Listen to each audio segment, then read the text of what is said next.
কবরের এক মুষ্টি মাটি উঠে ডাক দিয়ে বলে কবরের মাটি তোর বিচার কারে রেখে যাই জানি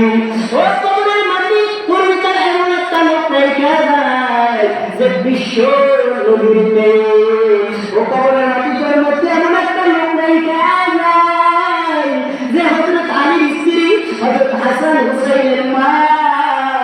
কবরের মাটি যদি করবি না কবরের মাটি ডাক দিয়ে বলে মালিক আমার জবানটা একটু খুলিয়ে দাও আমি হযরত আবু বকর বলে তুই একটা প্রশ্ন করবো তুই একটা প্রশ্ন উত্তর দিব কবরের মাটি জবান আল্লাহ খুলে দিছে কবরের মাটি ডাক দিয়ে বলে ও আবু বকর বাড়ি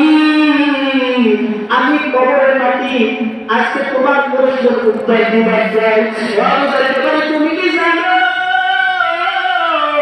আমি কেমন একটা ঘর আমি কবর আল্লাহ নবীর মেয়ে চিনি না হযরত আলীর স্ত্রী চিনি না আমি কবর হাসান হুসাইনের মা চিনি না আমি কবরের কাছে যাই আমল ভালো আমি কবর তার সাথে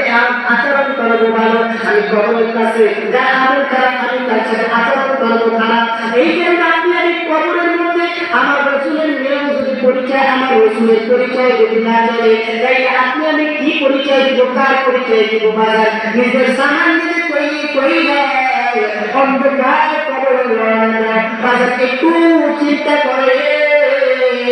কি নিজের জন্য নিজে কি করলাম কি এমন করলাম কয়েকটা নামাজ পড়লাম বাজার আজকে নিয়ে করেন 5 ওয়াক্ত নামাজ পড়বো মালিকের পরিচয় নিয়ম অনুযায়ী কবরে যাবো আপনি বাইরে গেলে মানুষ কল দিয়ে কথা বলতে পারে কবরে কিন্তু কোনো কল করবে না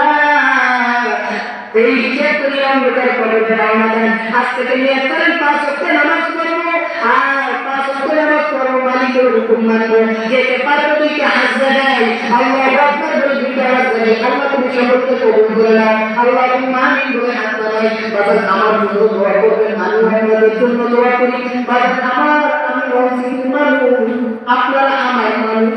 বাবা কল্পনাই মানুষরা করছি আবার যদি দেখা হয় কোনোদিন ওই দিন বেশি আলোচনা করিয়া পুষায় দেব আমার জন্য দোয়া করবেন আল্লাহ যেন দিনের জন্য কবুল করে আমি আপনাদের জন্য দোয়া করি আসসালামু আলাইকুম ওয়া রাহমাতুল্লাহি ওয়া বারাকাতুহু